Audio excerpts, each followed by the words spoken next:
श्रीमद् भगवद गीता का दूसरा अध्याय सांख्य योग ज्ञान की पराकाष्ठा था, जहां भगवान श्री कृष्ण ने आत्मा की अमरता और शरीर की नश्वरता का उपदेश दिया। लेकिन उस ज्ञान ने अर्जुन के मन में एक गहरा द्वंद्व पैदा कर दिया।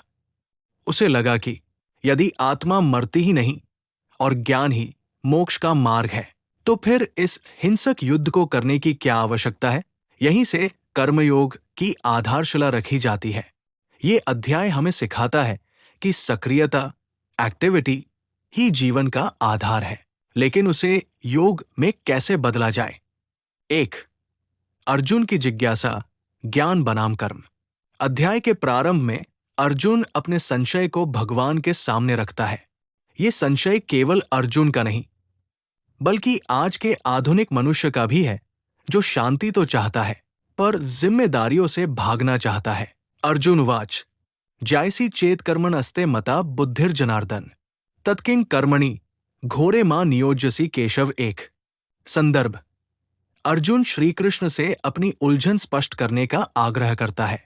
व्याख्या: अर्जुन कहता है, हे जनार्दन, यदि आप निष्काम कर्म की अपेक्षा ज्ञान को श्रेष्ठ मानते हैं, तो फिर हे केशव, आप मुझे इस घोर और हिंसक युद्ध में क्यों लगा रहे हैं। आपकी मिलीजुली और व्यामिश्रित बातों से मेरी बुद्धि भ्रमित हो रही है। कृपा करके मुझे कोई एक ऐसा मार्ग बताइए जिससे मेरा निश्चित कल्याण हो सके।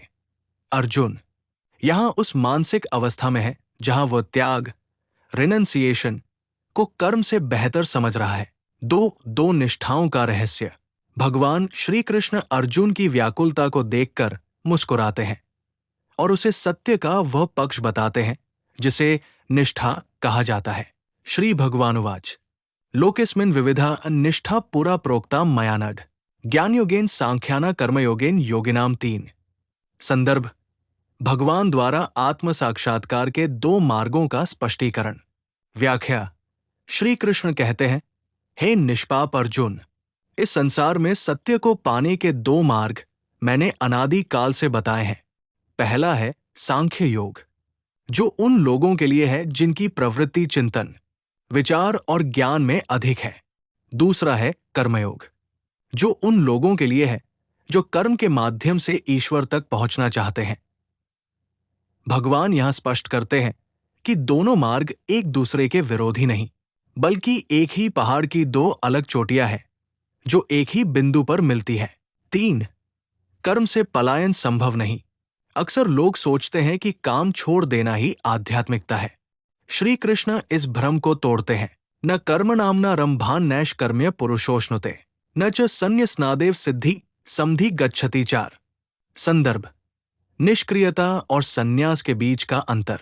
व्याख्या: भगवान कहते हैं कि न तो कर्मों को प्रारंभ न करने से मनुष्य नैष्कर्म्य, निष्कामता को प्राप्त होता है, और न ही केवल बाहरी रूप से कर्मों का त्याग करने, संन्यास लेने मात्र से सिद्धि मिलती है। असली त्याग मन का होता है, शरीर का नहीं। नहीं कश्चित् क्षणपि जातु तिष्ठत्य कर्मकृत कार्यते ह्यवशय कर्म सर्व प्रकृति जैर गुणै 5। संदर्भ: प्रकृति के गुणों की विवशता। व्याख्या: ये इस अध्याय का सबसे क्रांतिकारी श्लोक है। भगवान कहते हैं कि इस ब्रह्मांड में कोई भी जीव एक क्षण के लिए भी बिना कर्म किए नहीं रह सकता। प्रकृति के 3 गुण, सत्व, रज और तम, हर किसी को कर्म करने के लिए विवश करते हैं। यहां तक कि आपका सांस लेना, पल के झपकाना और हृदय का धड़कना भी कर्म है। इसलिए कर्म से भागना प्रकृति के विरुद्ध जाना है। 4. मिथ्याचार बनाम सच्चा योग। भगवान उन लोगों को कड़ी चेतावनी देते हैं जो दिखावे के लिए धर्म का मार्ग अपनाते हैं। कर्मेंद्रियाणि संयम्य ये आस्ते मनसा स्मरण इंद्रियार्थान विमूढ़ात्मा मिथ्याचार स उच्यते छे। संदर्भ: ढोंग और सच्चे संयम की पहचान।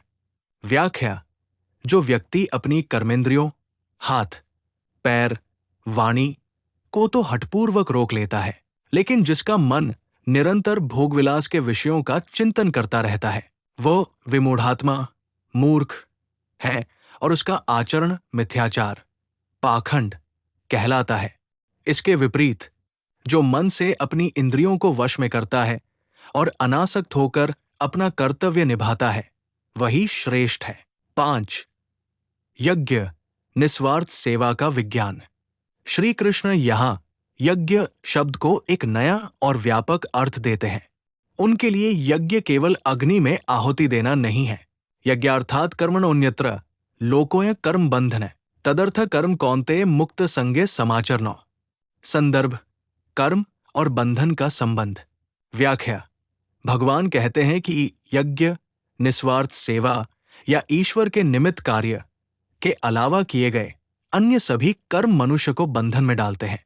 इसलिए है कुंती पुत्र, तुम फल की आसक्ति छोड़कर केवल यज्ञ के लिए ही कर्म करो। जब आप समाज के हित के लिए काम करते हैं तो वो काम आपको बांधता नहीं बल्कि मुक्त करता है। यज्ञ का चक्र और सृष्टि की रचना।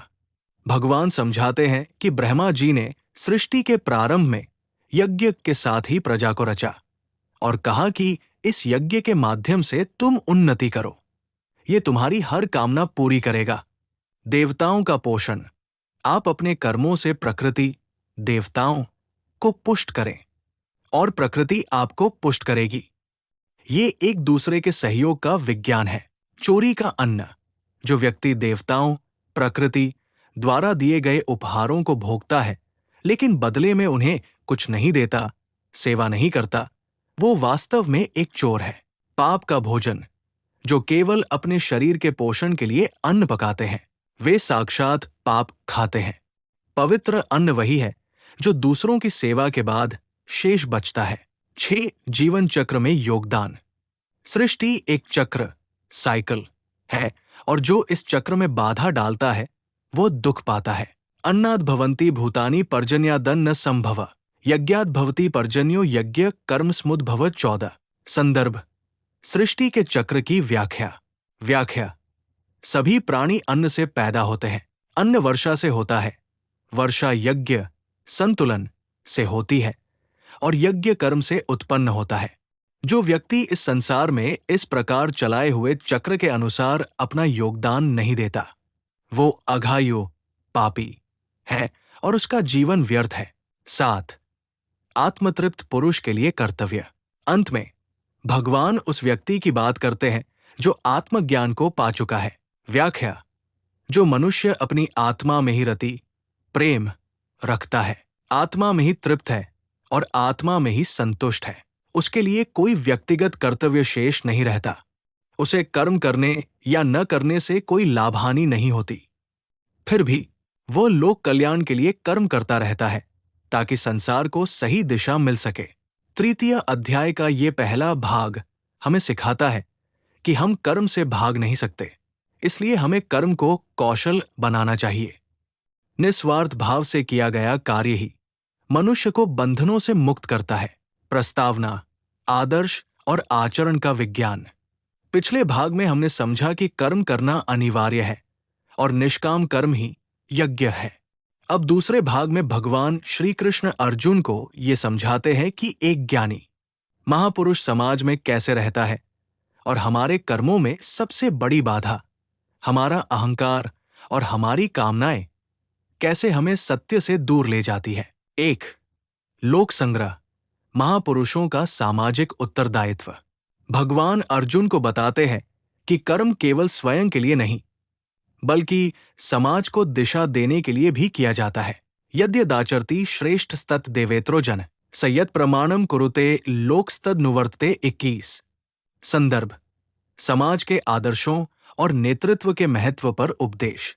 व्याख्या: श्री कृष्ण कहते हैं, हे अर्जुन, एक श्रेष्ठ पुरुष, लीडर जैसा आचरण करता है। सामान्य लोग भी वैसा ही आचरण करते हैं।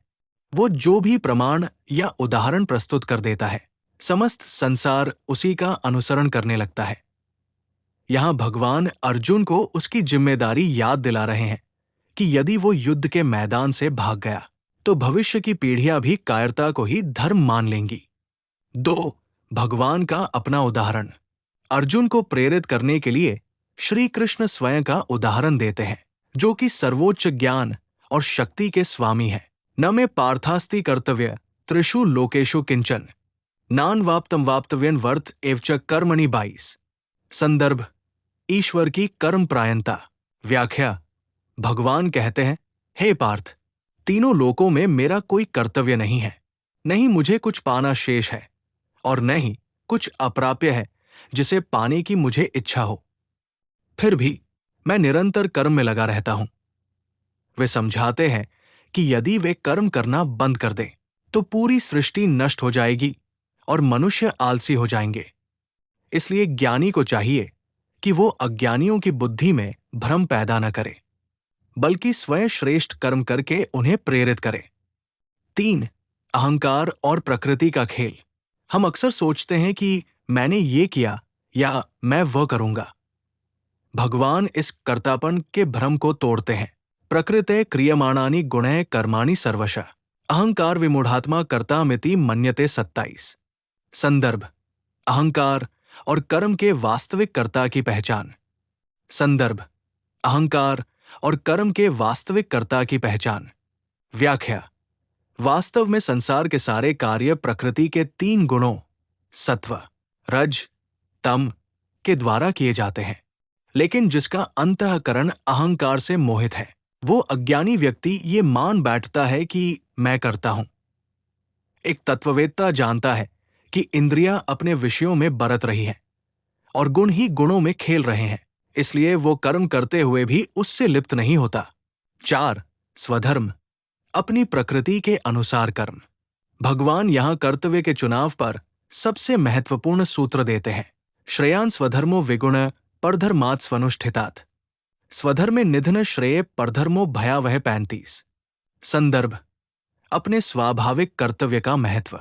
व्याख्या भगवान कहते हैं, दूसरों के धर्म, कर्तव्य को अच्छी तरह अपनाने से बेहतर है कि इंसान अपने स्वभाव के अनुसार अपने ही धर्म, कर्तव्य का पालन करे, चाहे उसमें कमियां ही क्यों न हो।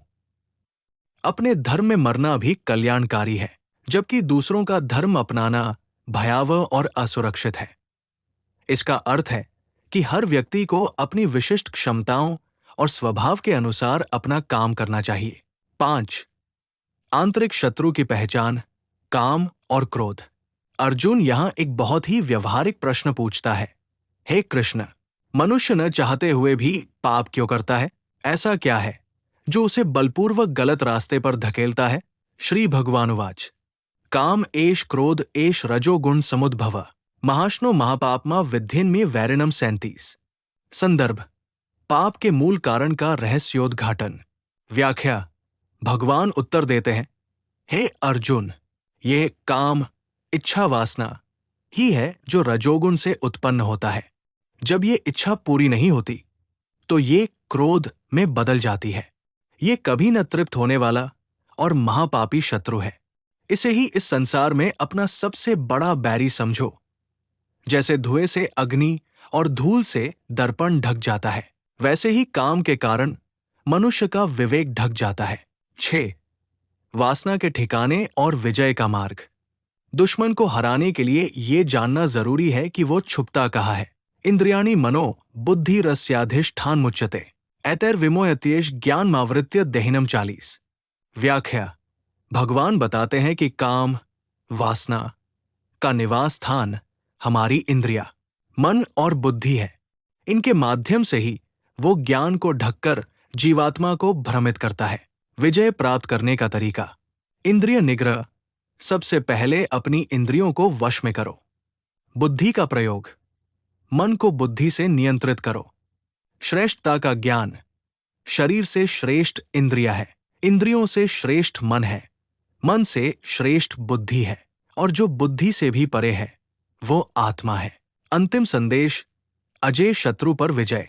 अध्याय के अंत में श्री कृष्ण अर्जुन को आदेश देते हैं कि वो अपनी बुद्धि के द्वारा अपनी आत्मा को पहचानकर इस काम रूपी दुर्जय शत्रु को मार डाले।